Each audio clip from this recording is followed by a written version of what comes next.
Today's video, we start with a hydration chart. Am I hydrated? Aim for clear urine at least 10 times a day. Eat a diet rich in fresh fruits and vegetables. Drink a quart of water before meals. Thank you. This is the question every cyclist will face at one point in their cycling lifestyle. Should I get a bigger frame or a smaller frame? Today we're going to discuss bigger versus smaller. Does size matter? When, why, and how? Let's get into it. Alright, so we've got bigger versus smaller. Which size could you get? Does size matter? Yes, it does. Alright, let's get into the video. Bigger or smaller? Bigger frame, smaller frame. Super 6 Evo for the win.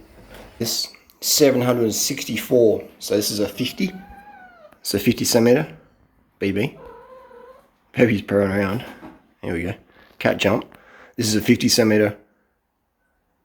And it's a lot lighter, isn't it? It's even got bearing cups now as well. So 764. There's no hanger. It's just, they're both naked frames. Big difference in weight. So here we have a Cannondale. This is a 60 centimeter. 60. And so that is Super 6 Evo.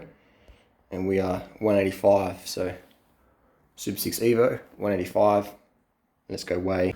So this is the deal here. It's, what do you want? What do you get? Bigger or smaller? What do you get? Do you get bigger or smaller? Personally, I prefer a smaller frame. How tall am I? I'm 6 foot tall, 183 centimeters, and I ride a 58 when I'm looking for more endurance stuff, and when I'm going for more like Strava stuff, I do prefer the 54 tarmac, or a 54 Pragma Glycogen, or a 54 Merida, or etc. Cannondale. I prefer the 54. If I just had to have one bike rest of my life, probably a 56, because it sort of does both pretty well. But endurance wise, if you're doing like 300 kilometers a day or 600k a day, I do prefer a bit more stack height, so you're less bent over, alright? But when I'm going full gas up the climb, a lower front end is easier to really get the watts out. And that's why you see most pro riders, not all, but most pro riders have a smaller frame than the size chart would indicate. Now, exceptions are Lance Armstrong. He was shorter than me. He's 178, and he rode a 58 centimeter track with quite a few spaces under there. And if you look at his seat to stem height drop, there wasn't much difference. And then you have extreme guys, extreme dudes like that vegan cyclist, pro cyclist, Adam Hansen, the vegan cyclist in the Pro Tour. Adam Hansen, he rides a really small frame. He's taller than me, and he has this extreme stem length and handlebar like drop. It's huge. Right? So that's an extreme, but that works for him. He has his seat smashed forward. He's even got a seat post flipped around pointing that way. So he's just extremely aggressive, steep seat angle, small frame, big drop, and that works for him. Put someone like Chris Froome on that bike, and that wouldn't work for them, or Lance Armstrong even. So it comes a lot down to your flexibility. I notice when I, when I do more flexibility work, stretching my hamstrings, etc., you definitely feel more comfortable on the bike. Again, it comes down to what works for you.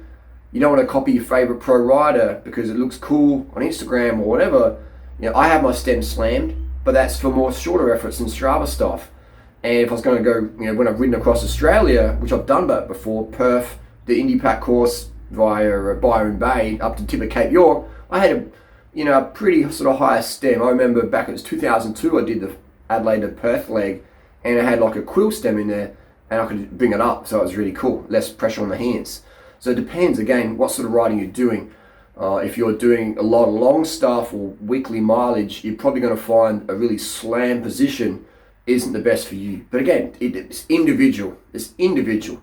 There's no one can say, your bike setup's really bad, your bars are too high, unless you're riding maybe a city cruiser bike. So it depends. On the road bike, you've got to experiment. Slam your bars, all right? Put your bars up, flip your stem up, see what you prefer, see what you climb better at, see what feels more aggressive. Do an experiment.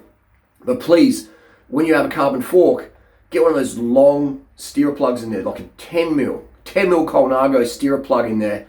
And then that way, when you do put your stem up and down, you're not going to put any stress on your carbon steerer from not having any spaces in enough. You've seen my videos on the carbon steerer. Just go to carbon steerer on my channel, carbon steerer safety, and then I'll explain what I'm trying to talk about. Make sure you run deep plugs, all right? So some of you have already cut your steerer, and you're like, well, hang on, how do I test it now? Flip your stem, get a stem that points up. But again, if you've already slammed your stem, you know that works for you best. But if you're going to do a cross Australia race or whatever, or some Audax riding, you probably might just flip your stem up, like Floyd Landis did. Remember when Floyd Landis flipped his stem up? Because he had a bit of a back issue, and he won the 2006 Tour de France with a flip stem. So there you go. It's not about aesthetics. It's all about what works for you. Test ride, then decide.